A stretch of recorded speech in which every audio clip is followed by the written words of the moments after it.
This happened about 7 years ago, and it's the reason I no longer let my kids go to community events without me being within arm's reach of them at all times. I know that sounds paranoid, but after what happened that Easter Sunday, I think I've earned the right to be a little overprotective. For context, my wife and I had just moved to a small rural town about 3 hours from the city where we both grew up. We moved because the cost of living was cheaper, and we wanted more space for our 2 kids, who were 4 and 6 at the time. We didn't know anybody in this town. We were the new family, and for the first couple of months, people weren't exactly rolling out the welcome mat for us. It wasn't hostility or anything like that. It was more like indifference. People would wave but never stop to talk. Neighbors would see us outside and just go back inside without saying a word. It was strange, but I just figured that's how small towns operate when outsiders move in. A few weeks before Easter, my wife saw a flyer at the grocery store for a community Easter egg hunt being held at a large property on the edge of town. She thought it would be a great opportunity for us to meet other families and for the kids to make some friends. I agreed. We needed to put ourselves out there if we were ever going to feel like we belonged. The event was being held on Easter Sunday at a farm owned by one of the older families in town. From what we gathered, this was an annual tradition, and basically the entire town showed up. When we arrived, I was surprised at how many people were there. For such a small town, it felt like the population tripled. There were kids everywhere running around with baskets. Parents were standing in groups talking and laughing. There were tables set up with food and drinks. It actually felt wholesome. For the first time since we moved, it felt like maybe this town wasn't so cold after all. A few parents introduced themselves to us, and my wife was already hitting it off with a couple of the moms.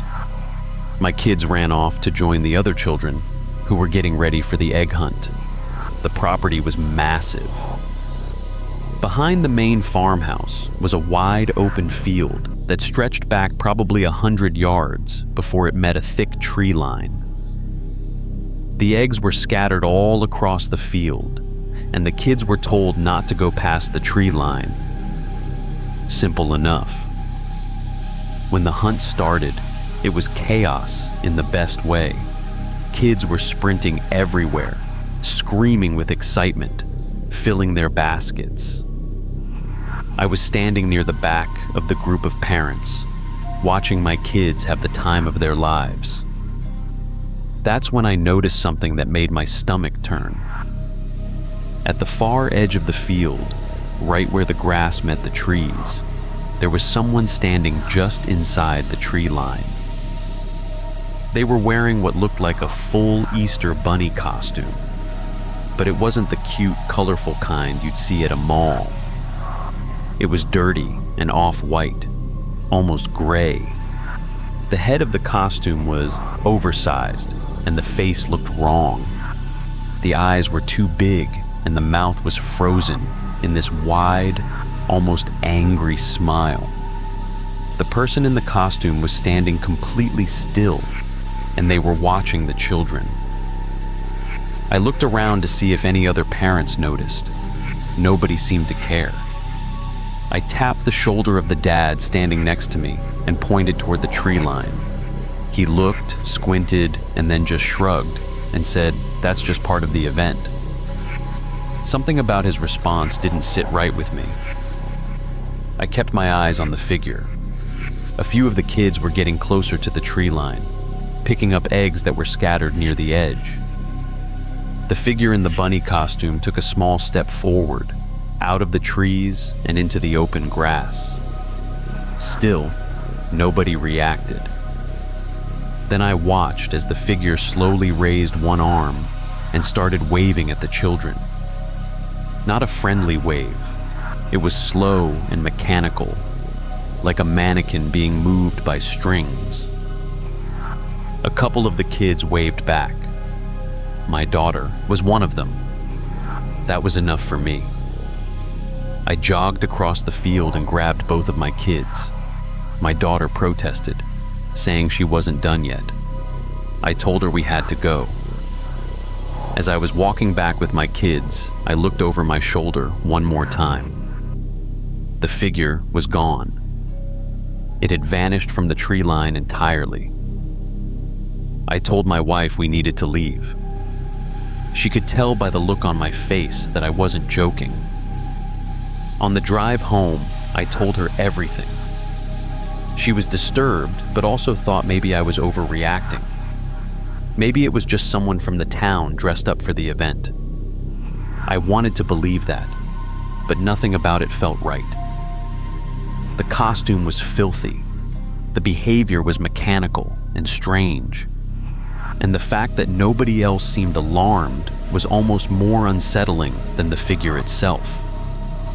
The next day, I went to the local police station and asked about the event.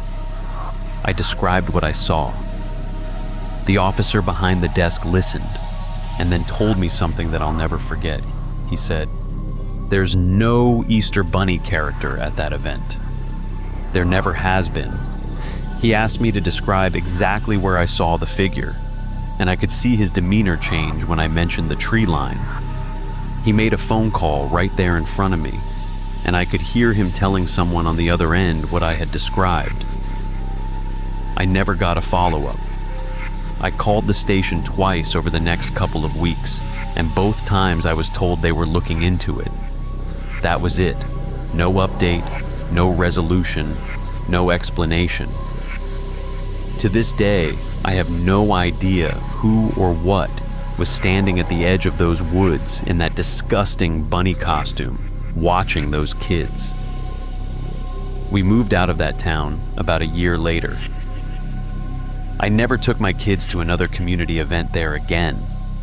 And every Easter since, when I see someone in a bunny costume, I get this sinking feeling in my chest that takes me right back to that field. I've been debating whether or not to share this story for a while now. Part of me wants to just forget it ever happened, but I think about it way too often for that to ever be realistic. This happened 4 years ago, the week leading up to Easter. I was 26 at the time, and I had just started a new job that I was really excited about. My grandmother lived alone in a house that was pretty far removed from civilization. The closest neighbor was at least a mile away, and the nearest grocery store was a 30-minute drive. She had lived there for decades and loved it. She always said the silence was peaceful. I never understood that until much later. My grandmother was going to visit my aunt for Easter, which meant her house would be empty for about a week. She asked me if I would house sit for her while she was away. She had 2 cats in a garden she didn't trust to survive without someone looking after them. I said yes, without hesitation. I figured it would be a quiet week away from my apartment and a chance to decompress from the stress of starting a new job. I had been to her house dozens of times growing up. It was old, but cozy. The kind of place that creaks with every step, but still feels like home. The first 2 days were exactly what I needed. I fed the cats, watered the garden, and spent most of my time reading on the porch. It was uneventful and peaceful, just like my grandmother always described. On the 3rd night, I was sitting in the living room watching TV around 10 p.m. when I heard a knock at the front door. It wasn't aggressive or anything. It was just a normal knock. But my grandmother's house is so isolated that nobody just shows up unannounced. I muted the TV and waited. A few seconds later, another knock. I walked to the door and looked through the peephole, but it was pitch black outside and the porch light had burned out the day before. I called out and asked who was there. No response. I stood there for a solid minute, ear pressed to the door, and heard nothing. I convinced myself it was maybe an animal bumping into the door. It wouldn't be the first time a raccoon or a stray cat caused a commotion at night. The next morning, I opened the front door and found a small wicker basket sitting on the porch. Inside the basket were 3 plastic Easter eggs. They were pastel colored, like the ones you'd find at any store. I figured maybe a neighbor had left them as a kind gesture, knowing it was almost Easter. It was odd, but I didn't think much of it. I brought the basket inside and opened the eggs. 2 of them were empty. The third one had a small folded piece of paper inside. Written on it in scratchy handwriting were the words, "I know you're alone." My stomach dropped. I immediately called my grandmother, and she told me she hadn't told anyone I was staying there. She also said none of her neighbors would just leave something like that. She told me to call the police, and I did. An officer came out a couple of hours later, looked at the basket, took a picture of the note, and told me it was probably just a prank. He said kids in rural areas do stuff like this all the time. He didn't seem concerned at all, which honestly made me more frustrated than scared. That night, I made sure every door and window was locked.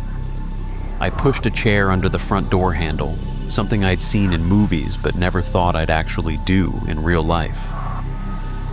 Around 2 a.m., I was woken up by a sound I can't quite describe. It was like a tapping, but rhythmic, almost like someone was drumming their fingertips against glass. I realized it was coming from the bedroom window. I laid completely still, barely breathing. The tapping continued for maybe 30 seconds and then stopped. I didn't move for at least another 10 minutes. When I finally got the courage to look at the window, there was nothing there. But in the morning, I found another basket. This time, it was sitting on the windowsill of the exact window the tapping came from. Inside were more plastic eggs. This time, each egg had a note. The first said, "You should lock the shed." The second said, "I like watching you read." The third said, "Don't leave before Sunday." I was shaking. Whoever this was had been watching me. They saw me reading on the porch. They knew I was alone. And the mention of the shed terrified me because the shed was behind the house, which meant they had been in the backyard. I grabbed the cats, threw my stuff in the car, and drove straight to the police station. This time, they took it more seriously.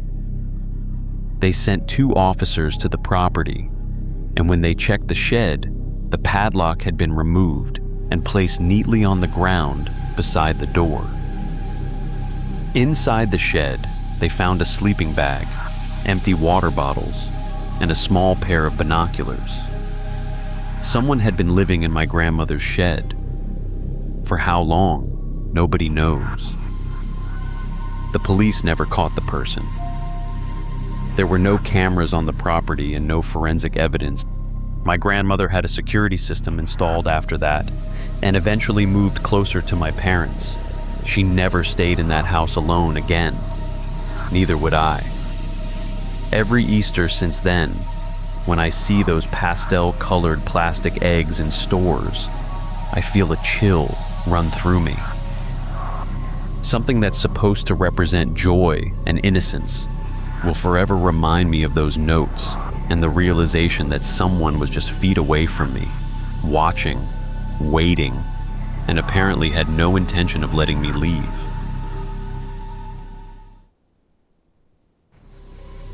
This story takes place about 5 years ago. I was 19 at the time and working at a grocery store to help pay for college. It wasn't a glamorous job, but the people I worked with were cool and the schedule was flexible enough that I could work around my classes. The store was located in a shopping plaza that was a little past its prime.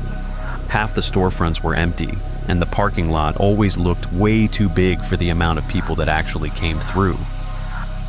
During the day, it was fine. But at night, especially when I had to close, the whole plaza had this eerie, abandoned feeling that I never got used to. The week before Easter, the store was busier than usual. People were buying candy, decorations, all the standard holiday stuff. My manager asked if I could work the closing shift on the Saturday before Easter. I didn't want to, but I needed the hours, so I said yes. Closing shift meant I wouldn't be leaving until around 11 p.m. The store closed at 10, but there was always about an hour of cleanup and restocking that needed to happen before we could leave. That night, it was just me and one other employee closing.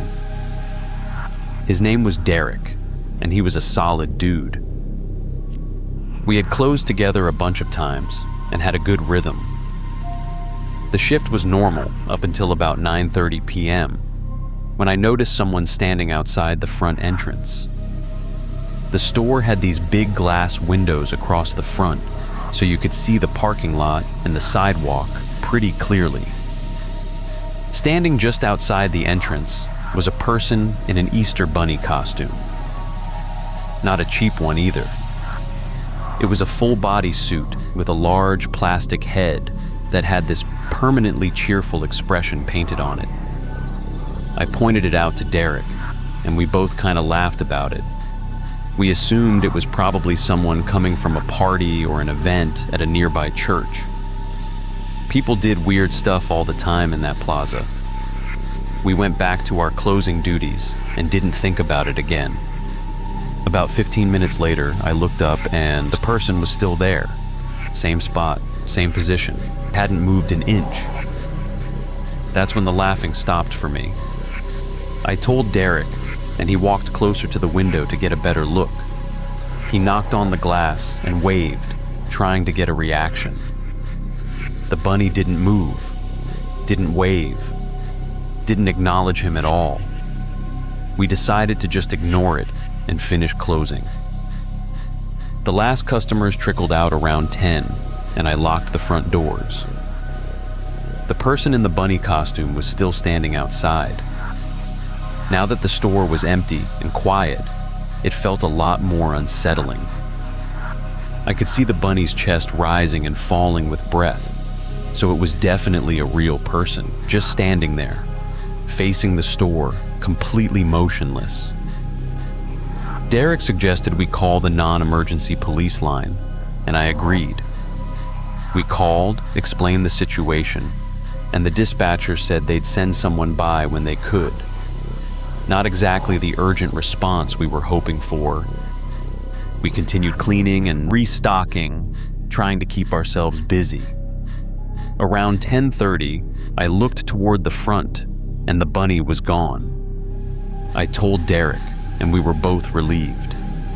We figured whoever it was finally got bored and left.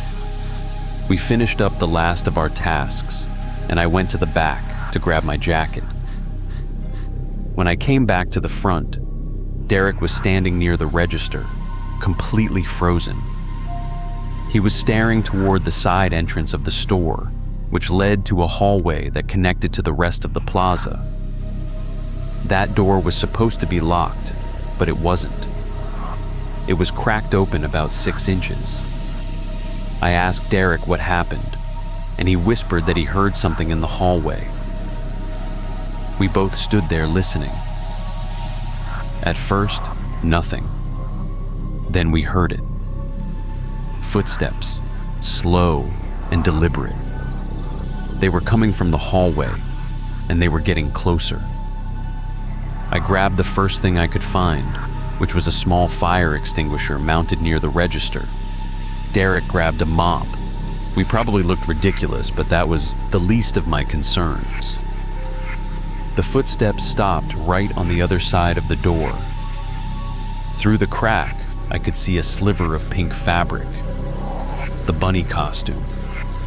Whoever it was had gotten into the plaza hallway and made their way to our side entrance.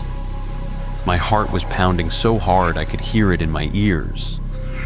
Then the door slowly pushed open a few more inches, and that giant plastic bunny head poked through the gap.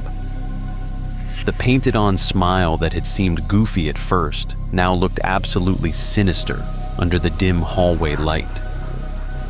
Derek yelled at the person to get out. The bunny head tilted slightly, almost like a dog hearing a weird noise.